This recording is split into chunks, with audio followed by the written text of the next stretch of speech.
मैं Shivdayal Kumar, chemistry classes Patori, आप सभी का इस YouTube channel Shivdayal Kumar lecture पर जुड़ने के लिए हार्दिक स्वागत करता हूं। तो अभी हम लोग क्लास 11th के चैप्टर एटॉमिक स्ट्रक्चर में जो क्वांटम नंबर है उस पर आधारित समस्याओं को देखने जा रहे हैं, जो कि काफी इंटरेस्टिंग है। ठीक है, ओके, काफी इंटरेस्टिंग वीडियो है। अगर यह वीडियो आपको पसंद में आए, अच्छा लगे, समझ में आए तो इसको अधिक से अधिक लाइक कीजिए, शेयर कीजिए, कमेंट कीजिए, और जो लोग इस चैनल को अभी तक सब्सक्राइब नहीं किया है जल्द से जल्द सब्सक्राइब कर लीजिए, क्योंकि आगे आपको केमिस्ट्री से रिलेटेड बहुत सारे इंटरेस्टिंग वीडियो देखने को मिलेंगे। ठीक है, तो सब लोग जुड़ जाइए, क्योंकि हम लोग अभी कौन से टॉपिक पर बात करेंगे, तो वो है problems based on quantum numbers, यानी कि क्वांटम संख्या पर आधारित समस्याएं। ठीक है, आपको कोई एलिमेंट दे देगा, इससे देखिए इसमें आपको दो प्रकार से क्वेश्चन पूछे जा सकते हैं। ठीक है ना, ओके। पहला क्वेश्चन रहेगा, कोई एलिमेंट दे देगा या कोई ऑर्बिटल दे देगा और कहेगा इसके आखिरी इलेक्ट्रॉन के लिए या किसी भी इलेक्ट्रॉन के लिए सभी क्वांटम नंबर का मान निकालिए, सभी क्वांटम नंबर्स का वैल्यू निकालिए। तो कैसे निकालेंगे? या सभी क्वांटम नंबर दे देगा, 4 सेट ऑफ क्वांटम नंबर आपको दे देगा। ठीक है, क्वांटम नंबर का चारों सेट आपको दे देगा और तब कहेगा कि बताइए ये कौन सा एलिमेंट है। तो दो टाइप से क्वेश्चन इसमें जनरली पूछे जाते हैं, तो इस पर हम लोग अभी बात करने जा रहे हैं। तो सब लोग जुड़ जाइए, क्योंकि ये वीडियो काफी आपको इंटरेस्टिंग लगने वाला है। ओके, और समझ में आए, मैं बार बार कहता हूं समझ में आए तो ही इसको लाइक कीजिएगा, कमेंट कीजिएगा, शेयर कीजिएगा और सब्सक्राइब कीजिएगा। ठीक है, ओके। तो देखेंगे इसमें आप क्वेश्चन रहेगा, पहला क्वेश्चन में देता हूं, ये टाइप ए है, पहला टाइप है। ठीक है, ओके। कहेगा कि calculate the all set of quantum numbers of the last electron in sodium, यानी कि सोडियम के आखिरी इलेक्ट्रॉन के लिए सभी क्वांटम नंबर का सेट, सभी क्वांटम नंबर का मान निकालिए, ऐसे क्वेश्चन रहेगा। ठीक है, ओके। क्या क्वेश्चन है कि सोडियम, अब कोई जरूरी नहीं है कि आखिरी इलेक्ट्रॉन के लिए, कोई भी इलेक्ट्रॉन आपको कह सकता है, किसी भी इलेक्ट्रॉन के बारे में आपको पूछ सकता है कि सभी क्वांटम नंबर का वैल्यू निकालिए। तो कैसे निकालेंगे? तो क्या करेंगे, सबसे पहले आप कॉन्फ़िगरेशन लिखेंगे। क्या करेंगे? सबसे पहले कॉन्फ़िगरेशन लिखेंगे, यानी कि विन्यास लिखेंगे, इलेक्ट्रॉनिक विन्यास लिखेंगे। बात समझ गए? तो देखेंगे कैसे इलेक्ट्रॉनिक विन्यास लिखेंगे। ये 1s2 2s2 2p6 और ये 3s1। ठीक है, ओके। आप देख सकते हैं कि आखिरी जो इलेक्ट्रॉन है वो किसमें है? 3s में है। किसमें है? 3s में। ठीक है, ओके। तो ये लिखेंगे हम 3s1, और जैसे ये आप लिख दिए, आपको ऑर्बिटल्स पता हो गया इलेक्ट्रॉन सहित, तो आप आसानी से सब कुछ निकाल लेंगे। क्या करेंगे? ये लिखिएगा, मैं एक तरफ लिखता हूं यहां पर क्वांटम नंबर, ठीक है, और एक तरफ लिखता हूं यहां पर, देखिएगा इसमें एक ही इलेक्ट्रॉन है, तो यहां पर एक इलेक्ट्रॉन की चर्चा हम लोग करेंगे। पहला क्या है? n, और दूसरा क्या है? l, ठीक है ना, और तीसरा क्या है? m यानी मैग्नेटिक क्वांटम नंबर, और चौथा क्या है हमारा? s यानी कि स्पिन क्वांटम नंबर। ठीक है, ओके। तो देखेंगे 3s1 है, s में कितना ऑर्बिटल होता है? एक, और ये एक इलेक्ट्रॉन है। अब जानते हैं कि इसके लिए ml का वैल्यू कितना होता है? 0 होता है। ठीक है, -L2 + L होता है ना। तो चलिए आपका क्वेश्चन सॉल्व हो गया। तो भाई आप देख सकते हैं ये सभी कितने, ये सभी थर्ड सेल में है ना, यानी कि n = क्या हो जाएगा आपका? थर्ड हो जाएगा, 3 होगा। ठीक है ना, और l = क्या होगा? तो l = क्या होगा? s के लिए फॉर s सबसेल के लिए क्या होगा? l = 0 होता है। जैसा कि आप जानते हैं l = 0 1 2 3 s p d और ये f। ठीक है, ओके। बात समझ गए? तो यहां पर आप l का वैल्यू क्या दीजिएगा? 0 दीजिएगा। ठीक है, ओके। और m का वैल्यू भी क्या दीजिएगा? 0 दीजिएगा। ठीक है ना, क्या दीजिएगा?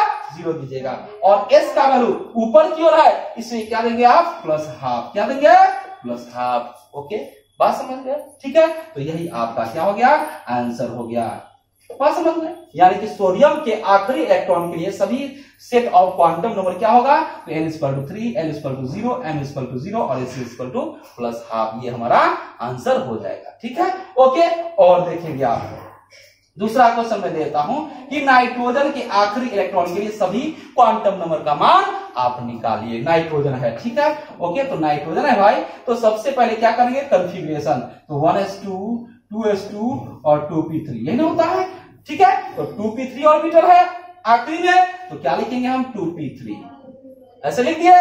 तो आप देख सकते हैं कि भाई n = तो क्या होगा आपका? 2 होगा। ये आपका n है, और l = सब के लिए क्या होगा? p के लिए 1 होगा। ये किसके लिए है? तो p के लिए है। किसके लिए है? p सब सेल के लिए है। बात समझ गए? सभी इलेक्ट्रॉन के लिए भाई, सभी इलेक्ट्रॉन के लिए n और l तो समान ही होगा ना, क्योंकि n ये इसी ऑर्बिटल में सब है, ठीक है, और सब तो p में ही है। ओके, बात समझ गए? हमको क्या चाहिए अब? m और s। क्या चाहिए? m और s। तो सबसे पहले आप क्या करेंगे? p है ना, तो इसमें आप क्या लिखेंगे? ये इलेक्ट्रॉन को आप लिखेंगे, ठीक है, p ऐसा होता है, और इसमें 3 इलेक्ट्रॉन है, ये 1 और ये 2 और ये 3, और ml का वैल्यू ये क्या हो जाएगा आपका? तो -l से +l, -l से +l होगा, ठीक है, यानी कि -1 से +1 होगा, ठीक है। ओके, तो बीच में क्या हो जाएगा आपका? 0। अब आपका निकल गया, तो यहां पर आप लिखिए क्वांटम नंबर, ठीक है, ओके, और यहां पर आप लिखिए E1 और यहाँ E2। मैंने E2 और E3 क्यों लिखा? E1 E2 E3 क्योंकि इसमें 3 इलेक्ट्रॉन है, ठीक है ना। ओके, तो क्या करेंगे? क्वांटम नंबर सबके लिए क्या होगा? ये n का वैल्यू क्या होगा? ये सबके लिए 2 ही होगा, ठीक है। वही l का वैल्यू क्या होगा? तो l का वैल्यू हमारा क्या होगा? 1 होगा, ठीक है, ओके, सबके लिए। और उसी प्रकार से m का वैल्यू क्या होगा? तो m का वैल्यू आप देख सकते हैं, इसके लिए -1, इसके लिए 0 और इसके लिए +1, तो -1 0 और +1। वही इसका वैल्यू क्या होगा? तो आप देख सकते हैं सभी ऊपर की ओर है, तो ऊपर की ओर के लिए क्या होता है? +12। आप जानते हैं इसके लिए क्या होता है? +12 होता है। क्या होता है? +12 होता है, ठीक है, तो ये +12 हो जाएगा, +12 हो जाएगा, और ये भी +12 हो जाएगा। तो आखिरी इलेक्ट्रॉन चूंकि ये है ना, तो आपका आंसर क्या हो जाएगा? तो n = 2 और l = 1, ठीक है, और m = +1 और s = कितना? +12। ये आपका चारों सेट ऑफ क्वांटम नंबर का वैल्यू होगा। किसके लिए? नाइट्रोजन के लिए। बात समझ गए? आप डायरेक्ट भी लिख सकते हैं। कैसे डायरेक्ट लिखेंगे वो देखिएगा, ठीक है। जैसे इसी में मान लेते हैं कि भाई आखिरी इलेक्ट्रॉन के लिए कह रहा है, तो हम इतना क्यों लिखते हैं? आखिरी इलेक्ट्रॉन 2p3 है, यानी कि थर्ड इलेक्ट्रॉन के लिए है, तो थर्ड इलेक्ट्रॉन के लिए m का वैल्यू तो +1 ही होगा, और तीसरा है तो भाई एक एक करके जाएगा ऊपर की ओर, तो ऊपर की ओर है तो क्या होगा? +12 होगा। क्या होगा? +12। तो अब हम इतना भी नहीं लिखेंगे, डायरेक्ट बना लेंगे। कैसे डायरेक्ट बनाएंगे ये आप देखेंगे, ध्यान से देखिएगा। जैसे क्रोमियम के लिए, क्रोमियम 24 के लिए कहेगा, तो क्या होगा इसका कॉन्फ़िगरेशन? Ar और ये 4s2 और ये 3d4 होता है ना 3d4, ठीक है, क्लियर। ओके, तो 3d4 होता है, ये बात अलग है कि इसको आप अरेंज करके ऐसे करते हैं 3d5 और 4s1, लेकिन आप देख सकते हैं कि इलेक्ट्रॉन भरने क्रम में हमको 3d4 आया ना आखिरी में, तो आप 3d4 को लीजिएगा। किसको लीजिएगा? 3d4 को, ठीक है, और डायरेक्ट अब आप बना लीजिएगा। डी में आप देख सकते हैं कितना होता है ऑर्बिटल? तो 5 होता है, ठीक है, और डी के लिए क्या? तो n = क्या होता है? 2 डी के लिए, और n का वैल्यू तो 3 होगा, ठीक है ना। Okay, clear. तो अब हमको क्या चाहिए? m और s चाहिए, ठीक है ना। तो m के लिए क्या लिखेंगे? -l से +l की ओर, ठीक है, -2 और ये -1 0 +1 और ये +2। इलेक्ट्रॉन कितना है? 4 है, 1 2 3 और 4, इतना लिखे और आपका सब वैल्यू प्राप्त हो गया। तो n = क्या वैल्यू होगा? 3, l = 2 और m = क्या हो जाएगा? तो m आखिरी इलेक्ट्रॉन यही ना है, तो ये क्या हो जाएगा इसके लिए? +1 और s = क्या हो जाएगा? +12। ये हमारा आंसर हो जाएगा, ठीक है, ओके, बात समझ गए। ऊपर की ओर है तीर, इसलिए +12, बात समझ गए। तो अब आपको किसी भी इलेक्ट्रॉन के लिए क्वांटम नंबर का मान निकालने के लिए तो बहुत ही आसानी से निकाल सकेंगे, ठीक है, ओके। सिर्फ आपको यह पता होना चाहिए कि आखिरी में कौन सा ऑर्बिटल है, आखिरी में कौन सा ऑर्बिटल है, ठीक है। इस तरह से मैं आपको एक और बतलाता हूं, ध्यान से देखिएगा। फ्लोरीन 9 के लिए, ठीक है, ओके, 9 है, दैट मींस इलेक्ट्रॉनिक कॉन्फ़िगरेशन क्या होगा? 1s2 2s2 और 2p कितना? 5 होगा, ठीक है, ओके, क्लियर। तो 2p 5 है, इसका मतलब साफ है कि भाई हमको n = 2 है और l = कितना?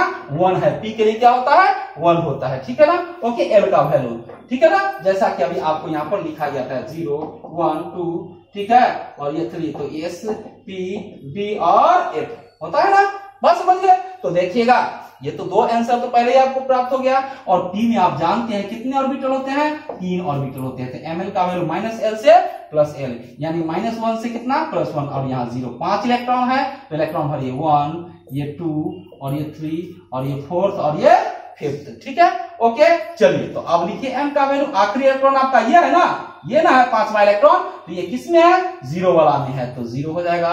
और s का वैल्यू क्या होगा, आप देख सकते हैं नीचे की ओर है, आखिरी इलेक्ट्रॉन नीचे की ओर है ना, तो नीचे की ओर के लिए कितना, -12, ये आंसर हो जाएगा। तो अब तो आप आसानी से क्विकली ये ऑर्बिटल लिखिएगा और सब क्वांटम नंबर का वैल्यू कह दीजिएगा। ठीक है, बात समझ में आ गया। तो ये था हमारा, ये था टाइप 1। टाइप 1 आपको इस तरह से पूछा जाएगा, क्वांटम नंबर का टोटल सेट। तो कुछ नहीं, आपको कॉन्फ़िगरेशन लिखना है और बस लास्ट ऑर्बिटल लेकर के टोटल फटाक से लिख देना है। ठीक है, फटाफट आप बना लेंगे। क्लियर, ओके, समझ में आया, मजा लग रहा होगा। ठीक है, ओके। अब दूसरे टाइप का हम आपको बतलाते हैं, ध्यान से देखिएगा। दूसरा टाइप भी बहुत ही आसान है, देखिएगा। दूसरा टाइप में क्या रहता है, देखिए टाइप 2 में क्या रहेगा, तो टाइप 2 में हमारा क्या रहेगा, क्वांटम नंबर का चारों सेट दिया हुआ रहेगा। ठीक है ना, ओके। और तब कहेगा कि बताइए कि यह कौन सा एलिमेंट है, या इसका एटॉमिक नंबर क्या है, ये सब आपको पूछ दे सकता है। चलिए अब इसमें मैं आपको 2-3 क्वेश्चन बतलाता हूं। देखिए कहेगा n=3 है, l=1 है, ओके, और m= क्या है भाई, तो m है +1 और s क्या है +12। तो बताइए कि एलिमेंट इसके लिए, इस सेट ऑफ क्वांटम नंबर के लिए कौन सा एलिमेंट होगा, एलिमेंट बताइए कौन होगा। तो भाई एलिमेंट हम तभी ना बताएंगे जब हमको ये पता चले कि इसमें कौन सा, इसमें इसका एटॉमिक नंबर क्या होगा। ठीक है, लास्ट ऑर्बिट कौन सा होगा। तो लास्ट ऑर्बिटल जैसे ही आप प्राप्त कर लेंगे तो आपको आसानी से सब कुछ पता चल जाएगा। चलिए अब मैं इसको सॉल्व करता हूं। जैसे ये n=3 और l=1 है, दैट मींस ये 3p होने वाला है।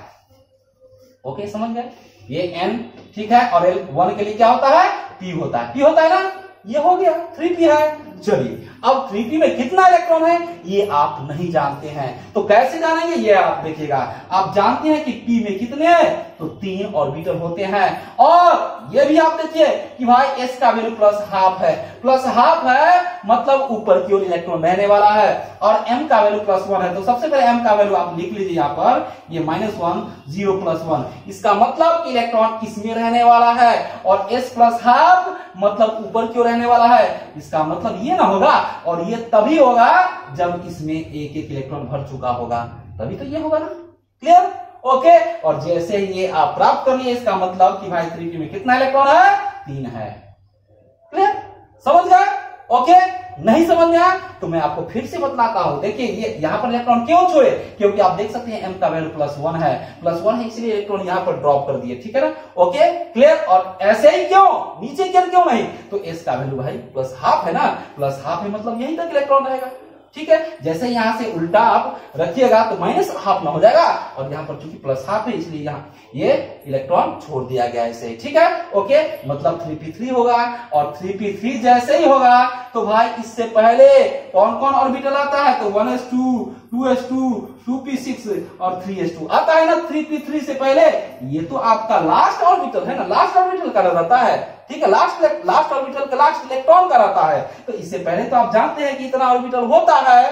ठीक है, ओके। तो आप देख सकते हैं कितना, 2 4 6 10 2 12 3 15, यानी कि Z कितना 15, मतलब फास्फोरस आपका आंसर हो जाएगा। ठीक है, ये फास्फोरस आंसर हो जाएगा। कौन सा एलिमेंट होगा ये, फास्फोरस 15। ठीक है, ओके। तो कुछ नहीं करना है, जैसे ही आपको लास्ट ऑर्बिटल निकल जाए, बस उससे पहले जो भी ऑर्बिटल होता है इलेक्ट्रॉन भर के दे दीजिए, वही आपका कॉन्फ़िगरेशन हो जाएगा, इलेक्ट्रॉनिक कॉन्फ़िगरेशन हो जाएगा। और जैसे ही इलेक्ट्रॉनिक कॉन्फ़िगरेशन लिख दिए, मतलब इलेक्ट्रॉन जोड़ करके एटॉमिक नंबर, और एटॉमिक नंबर पर प्राप्त हो गया, यानी कि वो एलिमेंट होगा उस एटॉमिक नंबर का। क्लियर, ओके, बात समझ गए। अगर नहीं समझ में आया तो मैं आपको 1-2 और बतलाता हूं, ध्यान से देखिएगा।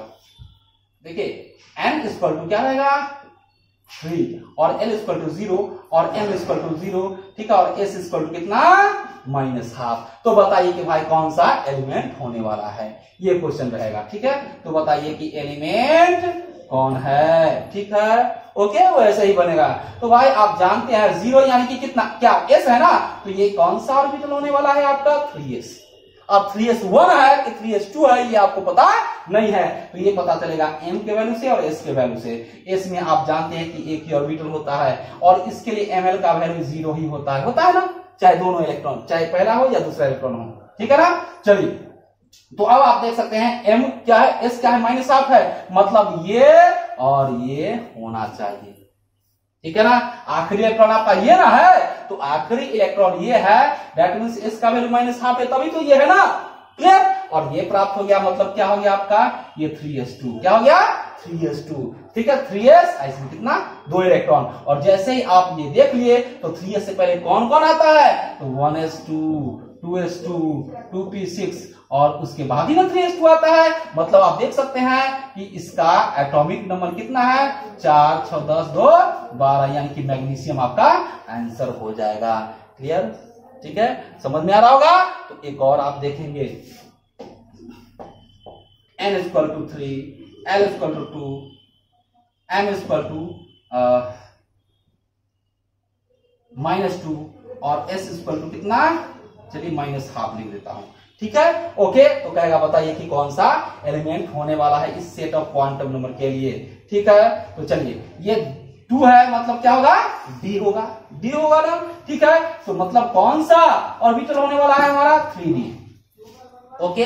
अब 3d में कितने इलेक्ट्रॉन है ये आप नहीं जानते हैं, तो क्या करेंगे, तो सबसे पहले आप ये ऑर्बिटल लिखिए, ठीक है ना, ओके।